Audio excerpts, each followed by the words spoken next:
معزز حاضرین اور محترم خواتین، السلام علیکم ورحمۃ اللہ وبرکاتہ۔ آپ کے علم میں اس سے پہلے بھی آ چکا ہوگا اور ابھی بھی آپ کو یاد دہانی کرا دی گئی ہے کہ میری گفتگو کا موضوع ہے اللہ تعالی کا انسانوں سے واحد مطالبہ۔ آپ حضرات میں سے بہت سے لوگ حیران بھی ہوئے ہوں گے کہ واحد مطالبہ کیا معنی ہے؟ اللہ کے تو مطالبے بہت ہیں، نماز پڑھو 5 وقت، روزہ رکھو رمضان کا، صاحب نصاب ہو تو زکوٰۃ ادا کرو، اور صاحب استطاعت ہو تو حج کرو، اپنا مال خرچ کرو اللہ کی راہ میں، خنزیر مت کھاؤ، مردار مت کھاؤ، خون مت کھاؤ، اور جو چیزیں اللہ کے سوا کسی اور کے نام پر ذبح کی گئی ہوں ان کا گوشت مت کھاؤ، شراب نہ پیو، سود مت کھاؤ، جوا مت کھیلو۔ تو شریعت کے احکام جتنے بھی ہیں وہ اللہ کے مطالبات ہیں، لیکن مسئلہ یہ ہے کہ اگر ہم ایک لفظ میں کہنا چاہیں کہ ہمارا رب ہم سے کیا چاہتا ہے، ایک لفظ، اس کے لیے میں آپ کو ایک حدیث بھی سنا دوں۔ ایک بدو صحابی حضور کی خدمت میں حاضر ہوئے، دیہاتی تھے۔ انہوں نے عرض کیا کہ اے اللہ کے رسول، میں زیادہ باتیں نہ سمجھ سکتا ہوں نہ یاد رکھ سکتا ہوں، مجھے تو بس کوئی ایک بات ایسی بتا دو کہ میں اس کو مضبوطی سے تھام لوں اور میری نجات ہو جائے۔ حضور نے یہ نہیں فرمایا کہ یہ تم کیا بے وقوفی والا سوال کر رہے ہو، کوئی ایک بات تو نہیں ہے، دین کی تو بہت سی باتیں۔ آپ نے تو ہمیں بھی اصول بتایا ہے کہ کلم الناس علی قدر عقولہم، لوگوں سے گفتگو کیا کرو ان کی عقل اور فہم کے مطابق۔ لہذا آپ نے جواب دیا قل آمنت باللہ ثم استقم، بات ختم، کہو میں ایمان لایا اللہ پر، پھر اس پر جم جاؤ۔ اب یہ کہنا تو آسان ہے میں اللہ پر ایمان لایا، لیکن جم جانا، ثم استقم، اس استقامت میں قیامت مضمر ہے۔ اسی طرح ایک لفظ میں اگر آپ اللہ تعالیٰ کے تمام احکام کو جمع کرنا چاہیں تو وہ لفظ عبادت ہے۔ ابھی میں نے سب سے پہلے آپ کو سورہ نوح کی ابتدائی آیت سنائی۔ اللہ فرماتا ہے انا ارسلنا نوحا الی قومہ، ہم نے بھیجا تھا نوح کو اس کی قوم کی طرف، ان انذر قومک من قبل ان یاتیہم عذاب الیم، کہ اپنی قوم کو خبردار کر دو اس سے پہلے کہ دردناک عذاب آ جائے۔ اس حکم پر عمل کرتے ہوئے حضرت نوح نے کیا کہا؟ یا قوم اعبدوا اللہ واتقوہ واطیعون، اے میری قوم کے لوگوں اللہ کی عبادت کرو، اس کا تقوی اختیار کرو اور میری اطاعت کرو۔ تو آپ نے دیکھا ہوگا کہ مکی صورتوں میں، سورہ اعراف میں، سورہ یونس میں، سورہ شعراء میں بار بار اولو العزم رسول جو ہیں اللہ کے، حضرت نوح علیہ السلام، حضرت ہود علیہ السلام، حضرت صالح علیہ السلام، حضرت لوط علیہ السلام، حضرت شعیب علیہ السلام، حضرت ابراہیم علیہ السلام، حضرت موسیٰ علیہ السلام، حضرت عیسیٰ علیہ السلام، ان سب کی دعوت ایک ہے، یا قوم اعبدوا اللہ ما لکم من الہ غیرہ، اے میری قوم کے لوگوں اللہ کی عبادت کرو، اس کے سوا تمہارا کوئی معبود نہیں ہے۔ کہیں الفاظ آتے ہیں یا قوم اعبدوا اللہ واطیعون، اے میری قوم کے لوگوں اللہ کی عبادت کرو اور میری اطاعت کرو۔ تو ایک لفظ اگر ہے تو عبادت ہے۔ اسی لیے میں نے آپ کو تیسری آیت سنائی سورہ زاریات کی، وما خلقت الجن والانس الا لیعبدون، میں نے جنوں اور انسانوں کو نہیں پیدا کیا مگر صرف اس لیے کہ میری عبادت کرے۔ گویا کہ غرض تخلیق آدم، انسانوں کی تخلیق کا مقصد یہ ہے کہ وہ اللہ کی عبادت کرے۔ کس قدر اہم لفظ ہے یہ۔ اسی کے لیے اس کی ترجمانی کرتے ہوئے کہا تھا شیخ سعدی رحمۃ اللہ علیہ نے، زندگی آمد برائے بندگی، زندگی بے بندگی شرمندگی۔ یہ میں آپ کو بتاؤں گا کہ عبادت کا سب سے بڑا حصہ جو ہے بندگی ہے، غلامی ہے، اطاعت ہے۔ تو انسان کا مقصد تخلیق عبادت ہے۔ البتہ اس میں جو بات سمجھنے کی ہے وہ یہ ہے، عبادت ہمہ تن، ہمہ وقت، ہمہ وجوہ درکار ہے۔ اللہ کی بندگی، اللہ کی غلامی، اللہ کی عبادت، اس کا تقاضا کیا ہے؟ ہر وقت، ہر آن، ہر لحظہ، ہر معاملے میں اللہ کا حکم مانا جائے۔ اس لیے کہ عبد کہتے تھے غلام کو۔ آج کل غلامی کا وہ تصور دنیا میں کہیں نہیں ہے۔ غلام اپنے آقا کی ملکیت ہوتا تھا، غلام کو جب چاہے آقا قتل کر دیتا تھا، اس پر کوئی مقدمہ نہیں تھا، نہ 302 کا، نہ 303 کا، نہ 304 کا، کوئی مقدمہ نہیں۔ بالکل ایسے جیسے آپ کی بکری ہو، آپ اس کو ذبح کریں، گوشت کھائیں، بانٹیں اپنے دوستوں میں، تو کوئی آپ سے پوچھ سکتا ہے بکری کیوں ذبح کی؟ اسی طرح آقا جو ہے اپنے غلام کو اگر ذبح کرتا تھا تو کوئی اس سے نہیں پوچھتا تھا کہ تم نے کیوں کیا، اس لیے کہ میرا غلام ہے، میرا غلام تھا، میں نے اس کو ذبح کر دیا۔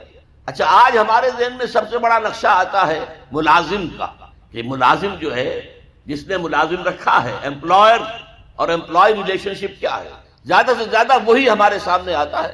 لیکن اس میں آپ نوٹ کریں گے کہ ملازم ہمہ وقت نہیں ہوتا، اس کی ملازمت کا وقت مقرر ہے. پہرا دار ہے 12 گھنٹے پہرا دے گا رات کو، اس کے بعد جا کے سوئے گا. اگر وہ کھانا پکانے والا ہے کھانا پکائے گا، کوئی اور کام آپ نہیں کہہ سکتے. آپ کہیں جا کے میرا ٹوائلٹ صاف کراؤ، وہ صاف کر دے گا، جناب میں آپ کا خانسامہ ہوں، میں آپ کا کھانا پکانے کے لیے ملازم ہوا ہوں، ٹوائلٹ صاف کرنے کے لیے تو نہیں ہوا. یہ ملازم جو ہے یہ ہمہ وقت نہیں ہے، یہ ہمہ جہت نہیں ہے، ہمہ تن نہیں ہے.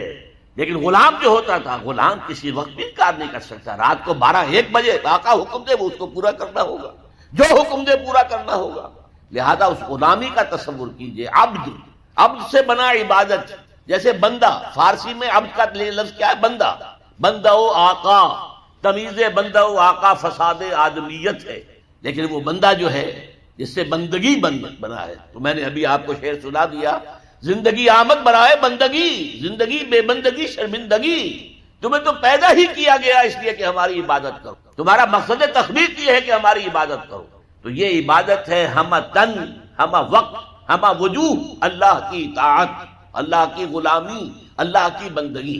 بدقسمتی سے ہمارے ہاں تصور، ہمارا جب زوال شروع ہوا ہے تو یہ کوئی 2-4 صدی کی بات نہیں ہے، 1000 سال سے ہمارا زوال زوال زوال زوال زوال چلا آ رہا. اس زوال میں ہمارے مفہوم بدل گئے ہیں، ہمارے معنی بدل گئے، الفاظ کے اصطلاحات کا مفہوم تبدیل ہو گیا ہے.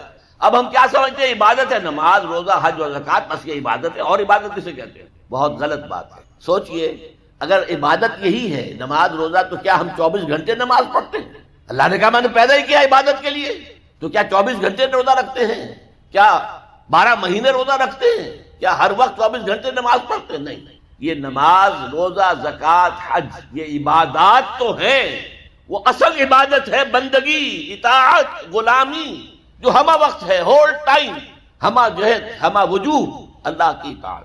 البتہ اس میں ایک چیز کا اضافہ کیا، اطاعت مجبوراً بھی ہوتی ہے. آج سے 60 سال پہلے انگریز حکمران تھا ہم پر، ہمیں اس کی اطاعت کرنی پڑتی تھی، لیکن ہمیں انگریز سے محبت تو نہیں تھی نا. اسی طرح بنی اسرائیل غلام تھے آل فرعون کے، حکم تو مانتے تھے، بیگار میں پکڑے جاتے تھے، کام کرتے تھے، جانے بھی دیتے تھے، لیکن وہ فرعون سے محبت تو نہیں کرتے تھے نا. لہذا عبادت جب اللہ کی ہوگی وہ صرف اطاعت نہیں ہوگی بلکہ محبت کے ساتھ ہو. اطاعت کی جائے ہمہ وقت، ہمہ تن، ہمہ وجوہ، لیکن انتہائی درجے میں اللہ سے محبت کے ساتھ. یہی وجہ ہے کہ 2 بڑی عظیم شخصیتیں، امام ابن تیمیہ اور حافظ ابن قیم رحمۃ اللہ علیہما، ان دونوں نے جو ڈیفینیشن کی ہے، ہاؤ ٹو ڈیفائن عبادت، عبادت ہے کیا؟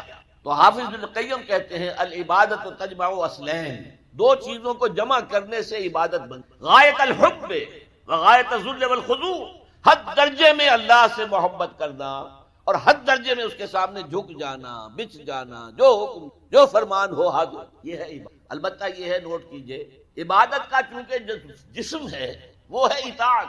جیسے میرا یہ جسم ہے 2.5 من کا وزن ہے، لیکن اس کی اصل حقیقت وہ جان ہے. وہ جان نہ ہو تو جلد از جلد نہلا کے دھلا کے کفن پہنا کے قبر میں اتار دیں گے کہ کہیں خام خواہ جسم جو ہے گل سڑ نہ جائے.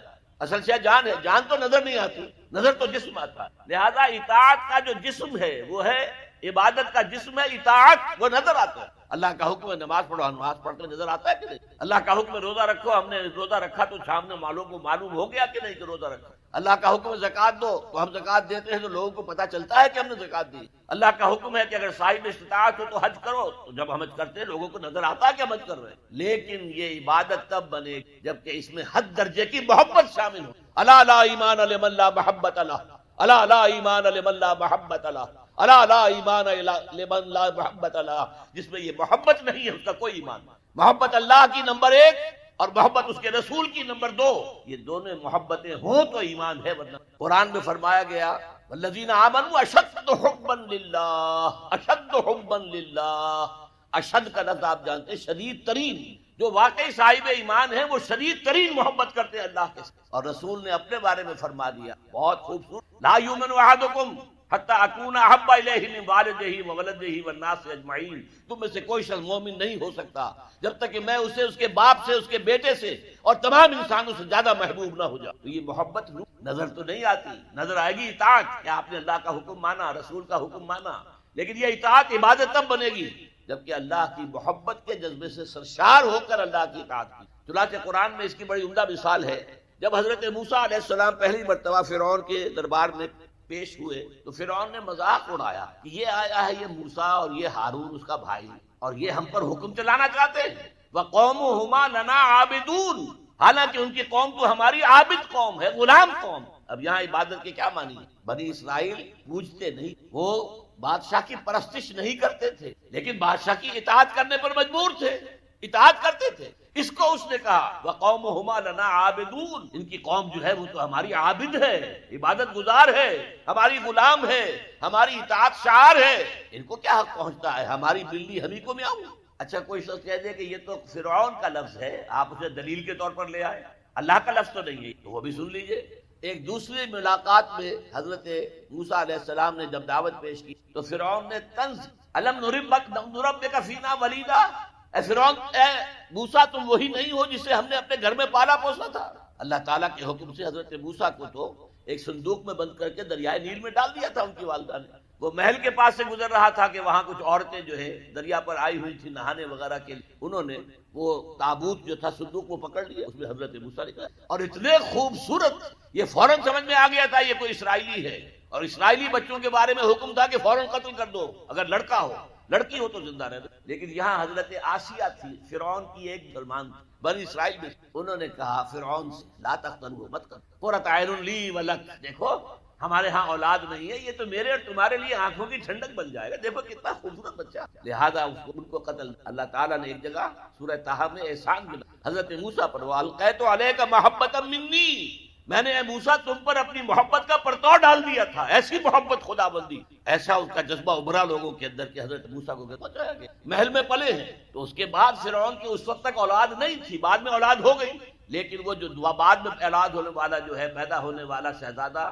وہ حضرت موسیٰ کو اپنا بڑا بھائی سمجھتا۔ تو حضرت موسیٰ کو جب تانا دیا الم نربک فینا ولیدا، اے موسیٰ تم وہی نہیں ہو جسے ہم نے بچپن میں پالا پوسا تھا، ہمارے ٹکڑوں پر پلے اور آج ہمارے منہ کو آ رہے ہو؟ اس کا جواب کیا دیا حضرت؟ وَتِلْكَ نِعْمَةٌ تَمُنُّهَا عَلَيَّ أَنْ عَبَّدْتَ بَنِي إِسرائِيلَ، بڑا احسان کیا تو نے کہ مجھے اپنے گھر میں پال دیا اور میری ساری قوم کو غلام بنا رکھا ہے۔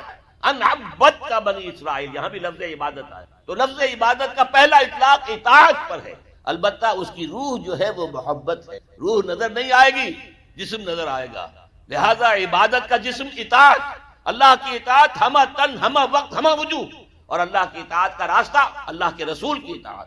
بمصطفیٰ برساں خیش را کے دی ہماؤس، اگر بہو نہ رسیدی تمام بول حبیث، اپنے آپ کو مصطفیٰ صلی اللہ علیہ وسلم کے قدموں میں پہنچا دو، اگر وہاں تک نہیں جاؤ گے تو یہ سب بولہبی ہے، پھر باقی ساری باتیں جو ہے اس کا اسلام سے کوئی تعلق۔ اور حضور کی حدیث میں آپ کو سنا چکا، لا یؤمن احدکم حتی اکون احب الیہ من والدہ وولدہ والناس اجمعین، تم میں سے کوئی شخص مومن ہو ہی نہیں سکتا جب تک کہ میں اسے تمام انسانوں سے، یہاں تک کہ اپنے باپ سے، اپنے بیٹے سے بھی زیادہ محبوب نہ ہو جاؤ۔ اب ایک نقطہ اور سن کہ میں نے بھی مانا نماز بھی عبادت ہے، روزہ بھی عبادت ہے، یہ عبادات ہے، تو کیا تعلق ہے ان عبادات کا اس عبادت کے ساتھ جس کی تم بات کر رہے ہیں؟ دیکھیے یہ کوئی تمبو کہیں لگا ہوا ہوتا ہے، شامیانہ ہے، تو چار اس کی طرف جو ہے وہ کھڑے ہوتے ہیں بانس، ان کے اوپر وہ شامیانہ تنا ہوا، چار عبادتیں اللہ نے دی ہیں انسانوں کو، مسلمانوں کو، اہل ایمان کو، تاکہ بڑی عبادت کر سکے۔ یہ بڑی عبادت ہمہ وقت ہمہ تن ہمہ وجوہ، اللہ کی اطاعت کرنا آسان کام نہیں، ہمارا نفس ہے جو برائی کی طرف ہمیں آمادہ کرتا، شیطان لعین ہے، اس کی سلبی اور مانوی ذریت ہے، وہ ہمیں برائی کی طرف دھکیلتے، پھر مال کا لالچ ہے وہ ہمیں بری طرف دھکیلتا ہے، ہمارے نفس کے تقاضے ہیں، چٹخارا چاہیے، عیش چاہیے، یہ ساری چیزیں جو ہیں ان کے ساتھ مقابلہ کریں گے تو اللہ کی بندگی کر سکیں گے، اللہ کی اطاعت کر سکیں گے، اللہ کی عبادت کر سکیں گے۔ لہذا چار عبادات دے دی، چار یہ بانس، چار ستون جن پر چھت کھڑی ہوئی ہے عبادت، اور وہ ستون نمبر 1 کیا؟ نماز، کس لیے؟ تاکہ بھول نہ جاؤ، 5 دفعہ دن رات میں نکلو